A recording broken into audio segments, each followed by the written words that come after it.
having more perspectives in the classroom, more inclusive environments, a safe space will be very important as we move forward in these times. As the end of summer comes closer, higher education institutions across the country are navigating a complicated process of starting and anticipating what the new academic year will bring in this moment of an unyielding global pandemic and the persistent systemic racism. A fundamental concern among the myriad of challenges to consider includes the health, economic, and social well-being of our college campus communities. As a fourth-year journalism student myself, I wanted to understand what are some of these concerns from the perspectives of my fellow students. So for the past few days, I sat down virtually with 8 US students and 1 Canadian student to get their insight on what they've been feeling and what they will think will happen in the fall.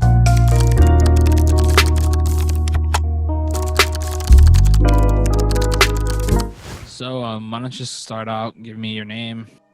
Okay.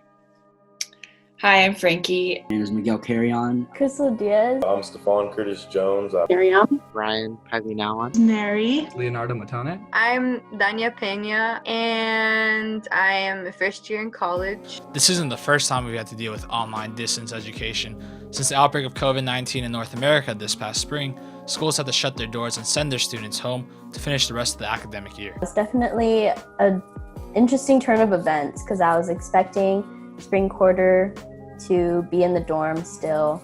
And of course, it was a work in progress as students had to face financial and housing insecurities.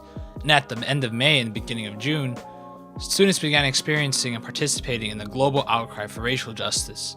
As some have taken their passion and peacefully protested on the streets, others use social media to raise awareness and demand action from each other and the government. So being able to document the George Floyd protests, right? See what was going on and see the people's reaction and how angry and passionate they were about rocking the whole system that perpetuates violence against, Black communities, brown communities, and other people of color.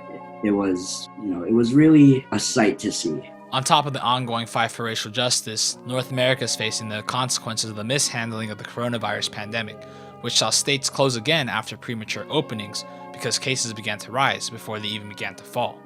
And this has led many institutions to delay or walk back to decisions on whether to incorporate distance learning, in-person classes with the proper health protocols, or hybrid courses. And with that, students haven't been able to get out of leases for their apartments. Because I couldn't get out of my lease. We kept calling around June and they said that no lease cancellations were allowed, which was disappointing. And understand how to balance college life and facilitating organizations like sororities. So balancing studies, job, and family is kind of a little difficult.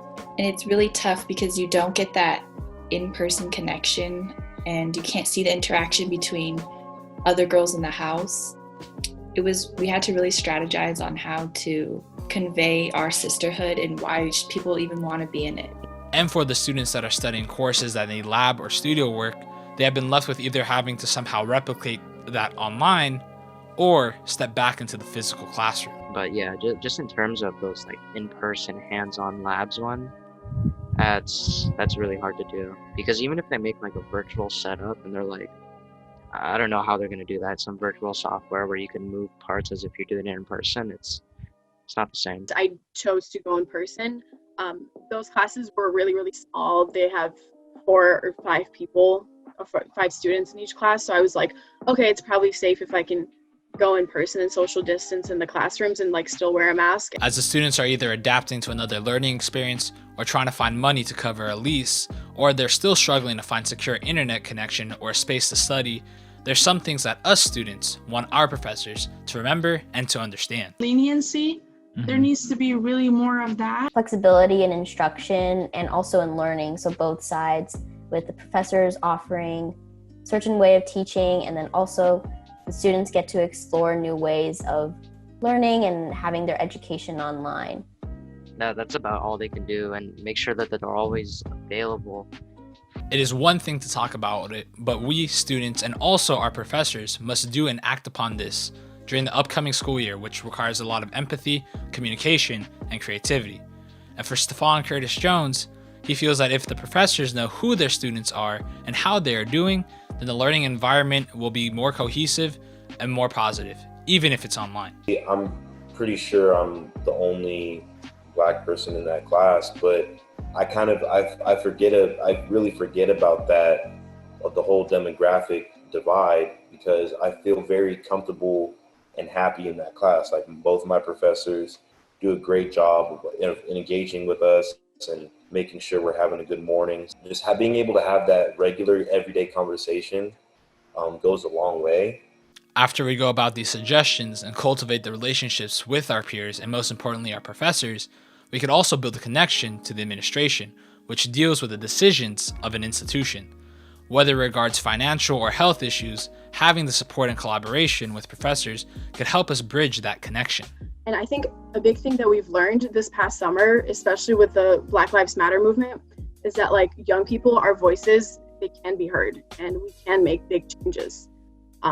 So that just goes to show that like there is possibility to make change in your university.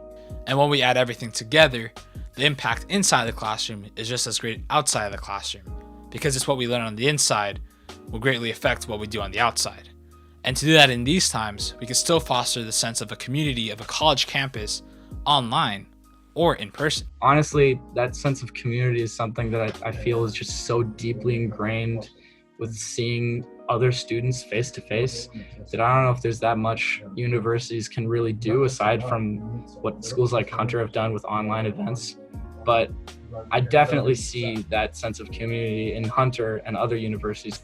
Especially in education, where these upcoming students are our future. And it's good to have that broader perspective, that global context, and having more perspectives and a deeper understanding that their education is more than just themselves. There's a greater purpose to it. These are just some and not all the perspectives of students.